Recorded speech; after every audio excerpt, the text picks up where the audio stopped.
Assalamualaikum warahmatullahi wabarakatuh. Kita lihat apa tanggapan Jokowi, jagoannya Ridwan Kamil keok di Jakarta.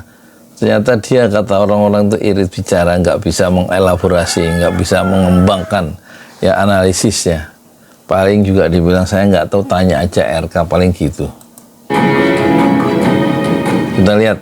Pak RK kalah nih Pak di Jakarta Pak. Pak RK kalah di Jakarta, padahal Bapak sudah punya ada imbauan atau terima aja nih Pak RK Bapak. Tanyakan ke Pak RK. Kok tanya saya?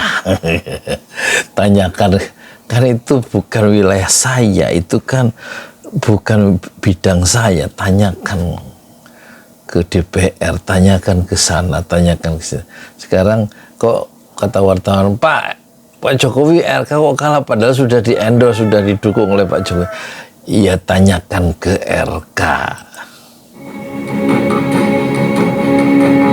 Udah cuman gitu doang coba. Apa kita nggak tambah pening ya? Padahal kan dia bisa ngomong luas apa kek, ngomong apa kek. Saya aja jadi YouTuber ngomong ini, ngomong itu, nggak apa-apa loh. Menganalisis keadaan.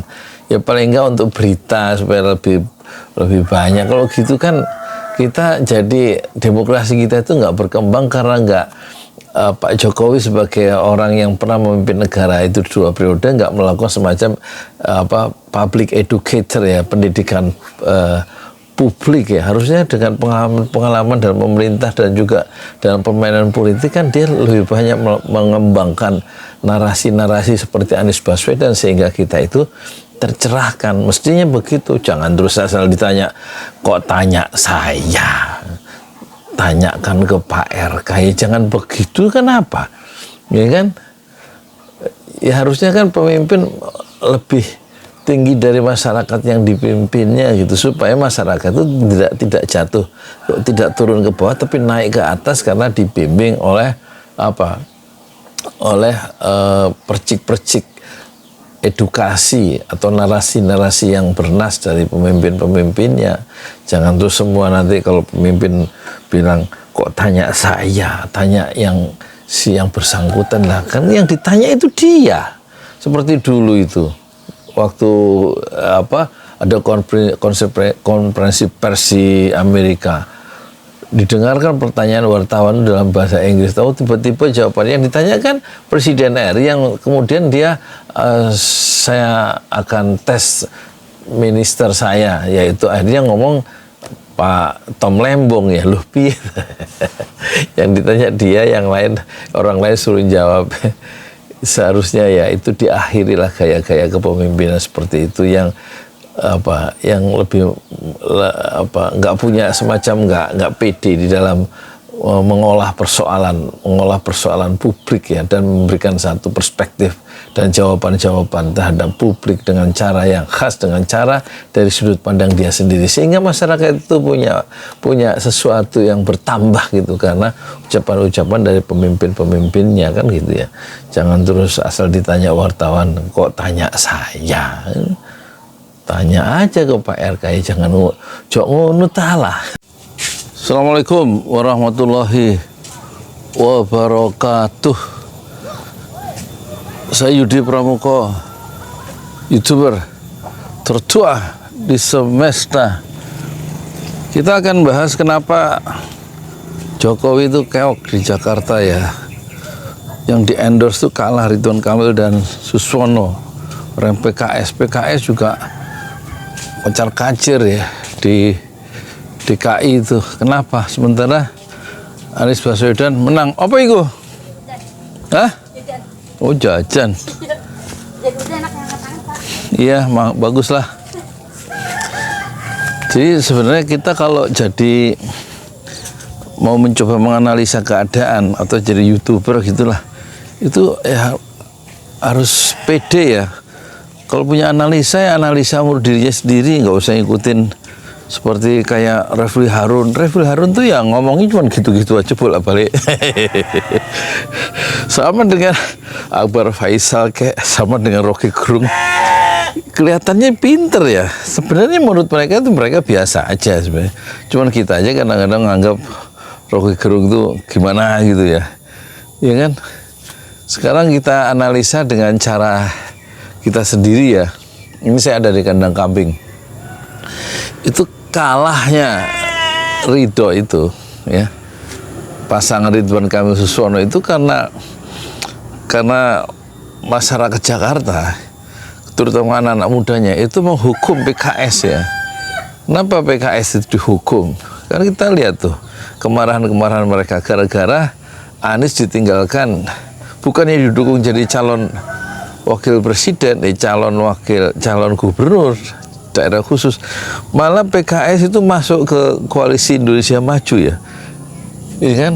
Dan dia kemudian kan dukung Ridwan Kamil yang nggak ngerti apa-apa soal DKI, soal Jakarta, dia orang Jawa Barat, terus ngaku-ngaku dia tiba-tiba menjadi pengagum Jackmania, padahal dia bobotoh ya, pengagum Persib. Jadi dia melakukan blunder-blunder yang nggak perlu sebenarnya itu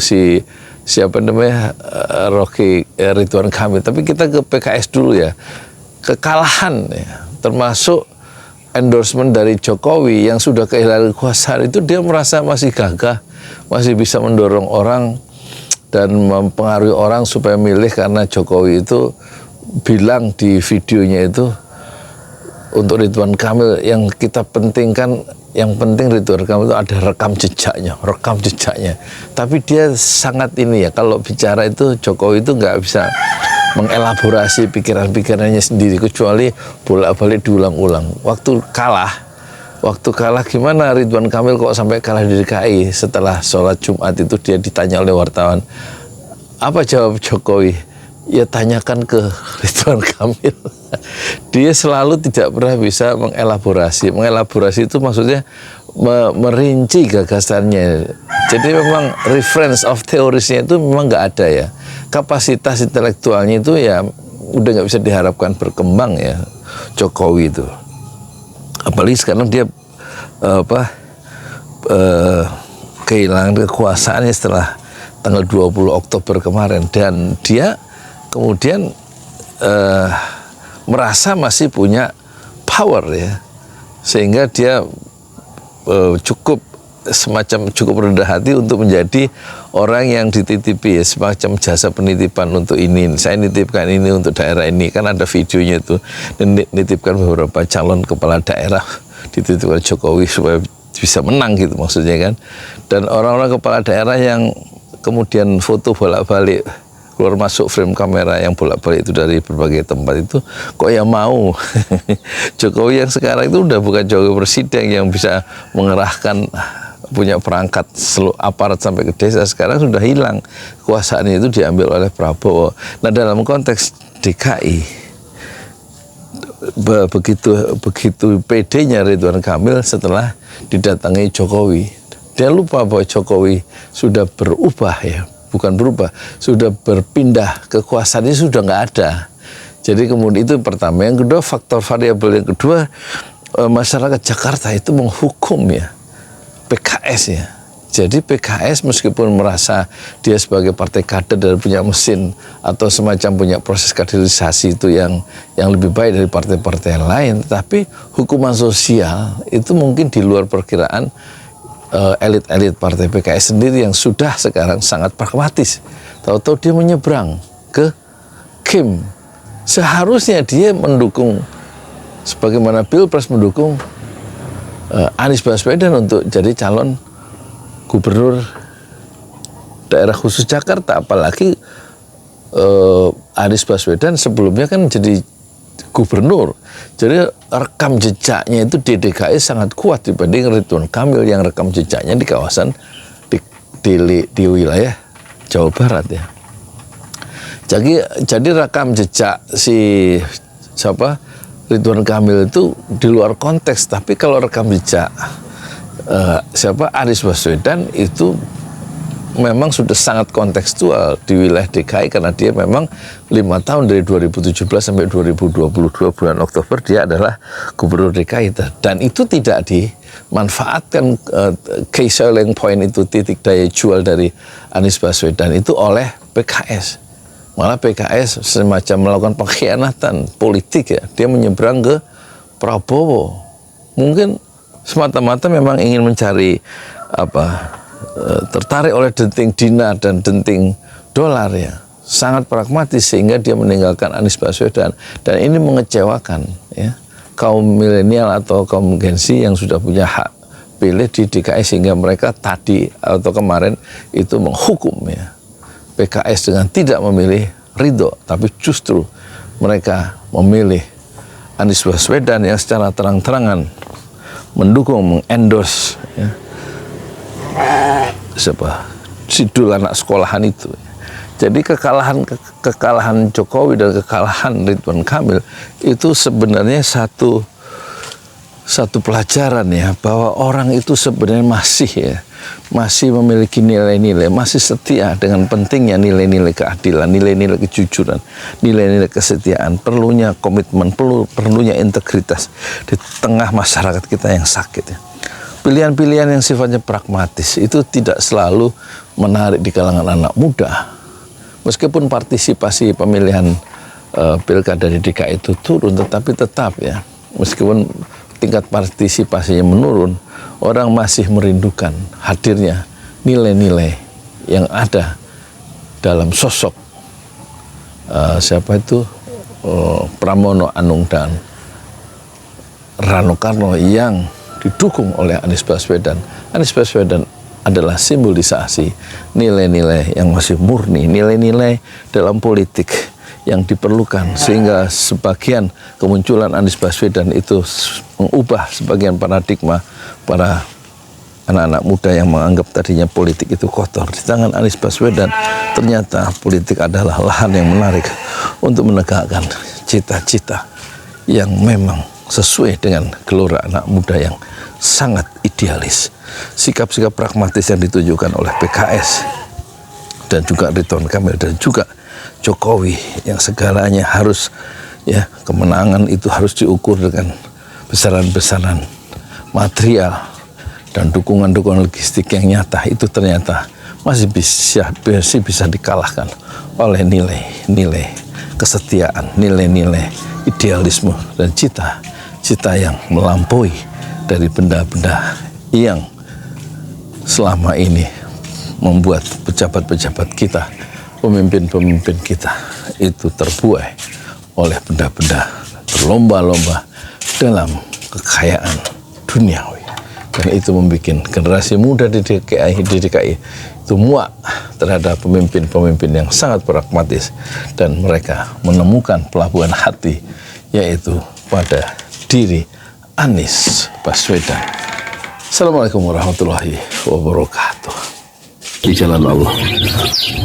Ini Masjid Enam Syuhada lagi dikunjungi sama Ketua Hilmi. Modal awalnya berapa Pak Yudi Pramuko? 750.000. 750.000 rupiah aja. Jadi ini 500 jutaan nih barang. Sekarang udah habis 310. Masya Allah, tuh udah pakai keramik, plafon tinggal. Granit tuh kayak marmer. Tuh, Masya Allah nih, sampai juga kita ke sini.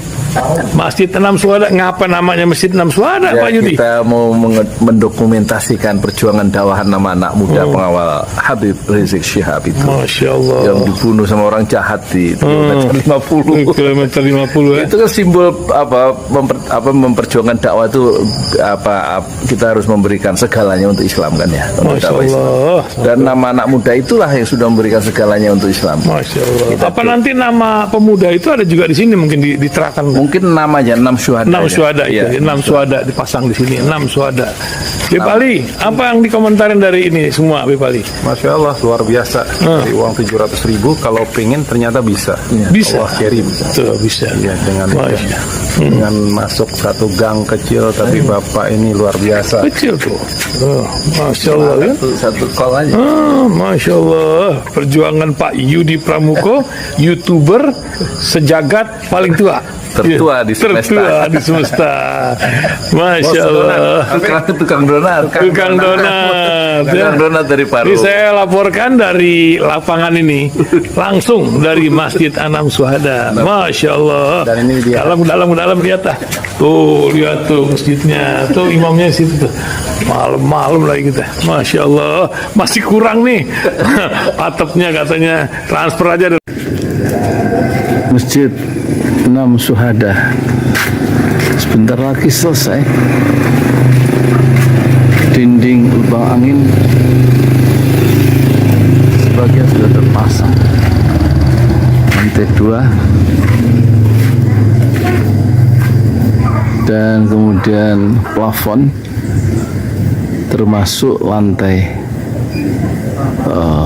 bukan keramik, granit 150 dus bersama tiang-tiang yang ada 16 setinggi 4,5 meter.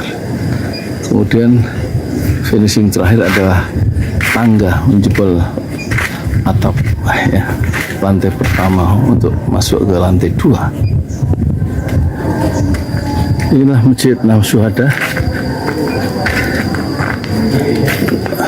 2,5 tahun lalu dimulai pada 2 Agustus hari Senin 2021. Tinggal sedikit lagi insya Allah, dan lantainya dari keramik, bukan keramik, granit, sudah diresmikan lantai pertama. Nanti lantai kedua lewat sini tangganya jebol untuk masuk ke lantai 2. Inilah Masjid Anam Syuhada yang sangat megah karena dari bahan-bahan pilihan, kualitas nomor 1.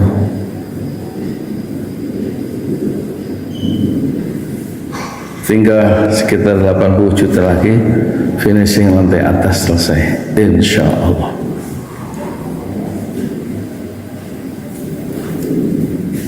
Ya, inilah Masjid Anam Syuhada yang sangat bersejarah ya dalam sejarah dakwah Indonesia modern, insya Allah, karena ini dibangun dalam konteks kezaliman rejim penguasa yang sudah membunuh 6 santri dari front Laskar Front Pembela Islam, dan kita abadikan pengorbanan dan perjuangan dakwah mereka sehingga kita sebut namanya Masjid Anam Syuhada. Mereka mengawal perjalanan dakwah gurunya Habib Rizik Syihab, dan mereka dicegat oleh orang-orang jahat di kilometer 50. Saya Yudi Pramuko, tukang donat dari Parung Juber, tertua di semesta fasbir sabrun jamila, bersabarlah dengan kesabaran yang indah. Assalamualaikum warahmatullahi wabarakatuh.